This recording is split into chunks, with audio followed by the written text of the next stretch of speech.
The story begins with Kolya Gerasimov, a young student who plans to visit the library for some quiet reading. But his day changes when he finds a small wooden box. When he opens it, a golden light flashes, and an object that looks like a galaxy appears. The galaxy, filled with swirling stars, merges with Kolya, making him feel dizzy and overwhelmed. His body feels like it's going to explode, showing that the power is too much for him. Panicking, Kolya tries to get help from a teacher or the librarian, but he quickly realizes he can't control his body. He stumbles through the library, trying to reach the exit. Although the door is in sight, it feels like it's moving away from him. The more he tries to run, the more the hallway twists and changes. Finally, Kolya stops, and an unseen force suddenly pushes him toward the door. Outside, Kolya sees a crowd near the library. He spots a man in a hoodie and tries to ask for help, but things go wrong.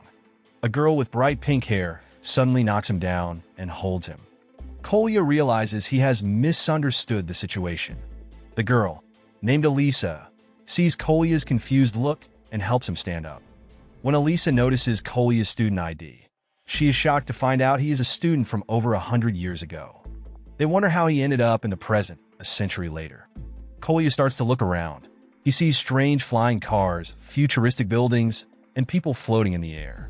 He realizes that this world is very different from what he knows.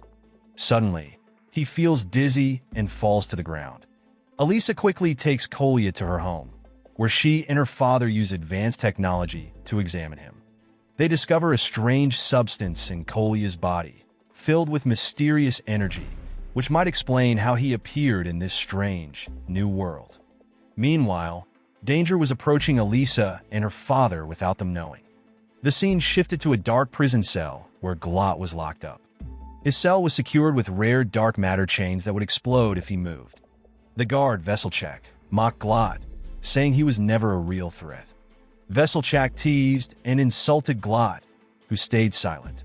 Veselchak became more threatening, pulling out a gun and pointing it at Glott, ordering him to turn around. Just then, Glott's body, which had seemed lifeless, began to move. The chains loosened, and Glott stepped forward, surprising Veselchak. Glott looked up at a giant black hole forming above him and declared that the microcosm had arrived, and it was his time to be free.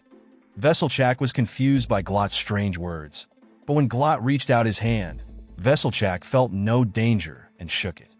To his shock, black smoke poured from Glott's hand and went into Veselchak's nose.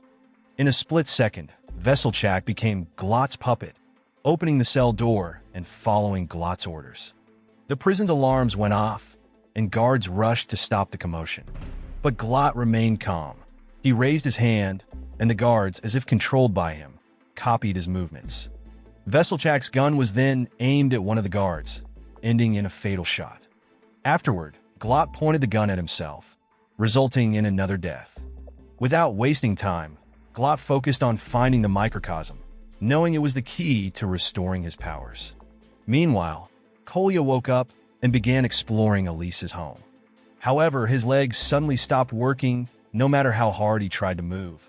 At that tense moment, Veselchak appeared in front of him, with Glott controlling Kolya's body from behind. Glott forced Kolya to kneel, exposing his neck for Veselchak's knife to extract the microcosm. Just as Kolya was in great danger, Alisa stormed into the room. She pushed Veselchak away, and a fierce fight broke out. Despite her bravery, Veselchak, strengthened by Glott's power, was too strong for Alisa to defeat. Alisa, acting quickly, fired her gun at Veselchak, but suddenly found herself unable to move. Glott had stopped her. Veselchak waved his knife dangerously at Alisa, not caring about her safety. Alisa's father arrived just in time, but when Kolya grabbed the gun and aimed it at Veselchak, Glott took control and made Kolya point the gun at Alisa's father instead. The gun fired, and Alisa's father was hit in the chest. Kolya was horrified by what happened. The shock activated the microcosm's energy inside him, and everything around them started to change, just like when Kolya first found the microcosm in the library. Alisa tried to run to her father, but it felt like she was moving further away instead. She suddenly found herself in a new place, a busy overpass. all because of the microcosm inside Kolya. Veselchak stood nearby, with a car speeding straight at him. But with Glott's powers, he could easily stop bullets or anything in his way. As the car got closer, Glott simply raised his hands and took control of the driver. Kolya wanted to escape, but Veselchak blocked his way. Alisa quickly guided Kolya through the traffic, but Veselchak guessed their plan and got ahead of them. As Veselchak lunged forward with his knife, he realized something was wrong. Looking up, he saw that Alisa and Kolya were just holograms, cleverly projected by Alisa's smart robot. Angry, Veselchak tried to destroy the robot while Alisa and Kolya quietly slipped away through another exit. Back at Kolya's home, his mother was happy, thinking Alisa was Kolya's girlfriend. But the main problem was finding a way to get Alisa back to her own world. Kolya knew he couldn't control the microcosm's power, and with Veselchak and Glott still chasing them, they were in serious danger. Remembering that he found the microcosm at school, Kolya hoped there might be more clues there. He and Alisa rushed back to the library to search, but as soon as they started looking, Veselchak appeared. Another fierce battle was about to begin. A female teacher stepped forward, dressed like Dr. Strange's assistant. She tapped her arm, and a small shield appeared. The conversation stopped as the two enemies began to fight. Veselchak, using Glott's powers, quickly gained the advantage. The teacher started to struggle against his attacks, and Veselchak took his chance, punching her hard and knocking her to the ground. Alisa, unable to watch any longer, grabbed a stick to block Veselchak's knife, giving the teacher a moment to stand up again. The teacher looked at Alisa with surprise and thanks. There was no time to relax. Veselchak attacked again. The fight was intense, but Veselchak stayed calm. Despite their efforts, the teacher and Alisa couldn't keep up and were defeated by Veselchak. Desperate, the teacher used a broken classroom door to push Veselchak out the window and told everyone to run while she held him off. Knowing she couldn't win, she made herself vulnerable and covered Veselchak's eyes to blind him for a moment. Seeing the teacher buy them some time, Alisa quickly blocked the classroom door. She told Kolya to use the microcosm to teleport them to safety, but Kolya couldn't feel its power. As Veselchak began to break through the wall, they were forced to hide in a corner and prepare to fight again.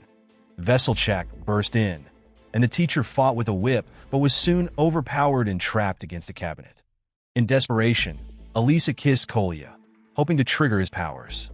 Suddenly, the room flickered, and time and space started to twist. A rift in space opened up. The teacher used the chance to cut off Veselchak's right hand and pushed him through the rift. As Veselchak followed them through the warped space, he came out into an empty classroom. Meanwhile, Kolya had opened a portal, bringing everyone to an empty warehouse. There, the teacher and Alisa hugged, showing their connection. The teacher, named Kira, was actually Alisa's mother. She had been sent to Earth 100 years ago because of the microcosm's power and had been protecting it ever since. If Glott got the microcosm, he would regain the power to destroy the world. But before he could do that, Kolya accidentally became the microcosm's host. It merged into his body on its own. As Kira finished explaining, Alisa's computer butler showed up, even though it had been cut in half. Somehow it was working again. Everyone, curious but not surprised, followed the robot out of the warehouse. In this dark time when Glott ruled Earth, humanity was trapped in darkness. They suddenly saw Veselchak, whose injuries were mysteriously healed, leaving everyone confused. Seeing he had only one hand, Kira realized they had traveled to a future world. The Veselchak they met now was no longer controlled by Glott and had fixed Alisa's robot. They began planning how to fight Glott. Glott was now living in a heavily guarded place, controlling Earth's main terminal and leading an army of robots to enforce his rule. To defeat Glott, they needed to find a way into his fortress. Kira decided to go ahead and scout, with Veselchak leading the way while the others stayed behind. But their plan was quickly stopped when Glott's robot guards spotted them. Suddenly, many black-clad guards appeared. Kolya hid inside a bus, but was soon found. Kira and Veselchak fought the guards, and just as Kolya was about to be caught, Alisa rushed in and saved him. They tried to escape together, but more guards showed up. Kolya's 3 classmates threw a secret weapon at the guards, who looked confused by it. When they reached out to grab it, the weapon exploded, causing an abandoned building to collapse. Seeing his friends in danger, Kolya's powers activated again. Right before the building fell, he sent his classmates back to their original time. Then, using the time portal again, he returned to Alisa and the others. With guards closing in, Kolya and Alisa hid in a nearby house. Veselchak and Kira fought off the guards, but despite their efforts, Veselchak was overwhelmed. In a tragic moment, Veselchak was struck by a blade and fell to the ground, lifeless. At that moment, Glott appeared. He walked past Veselchak without looking at him. Kolya and the others moved into a room, hoping to use the time portal again. But just as Kolya began to open it, he saw Glott attacking his friends. Glott, now aware of Kolya and the group in the portal, turned his focus on them. Kira, seeing her students in danger, wanted to help but was under Glott's control and couldn't move. Alisa was also affected by Glott's power in this world, unable to help Kolya, who was being choked by Glott. The situation was desperate and seemed hopeless. Glott reached his hand toward Kolya. The microcosm started to react, moving toward Glott's grasp. If the microcosm joined with Glott, he would have the power to travel through time and space, and even change history. The microcosm slowly disappeared into Glott's hand, and he felt the great power flowing through him. Glott looked up at a swirling vortex in the sky and told Alisa and Kolya his plan. He would send Earth through a time tunnel to a better place. Alisa and Kolya were shocked and couldn't move as the time portal opened. Kira, still under Glott's control, held a knife to her own throat.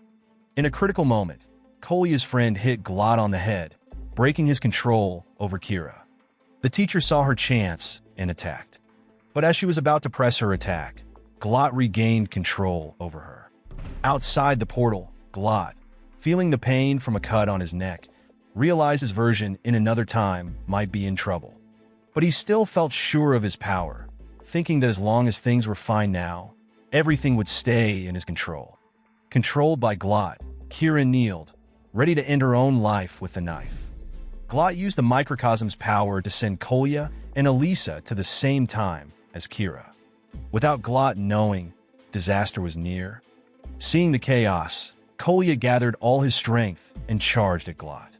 The impact made both of them lose their balance, and at that critical moment, Kira regained control of her own body. Here's the simplified version of the script for ESL learners. A strange event happened. The two York's bodies began acting weirdly. One York started to duplicate, making an exact copy of itself. The other York did the same, and soon there were many duplicates.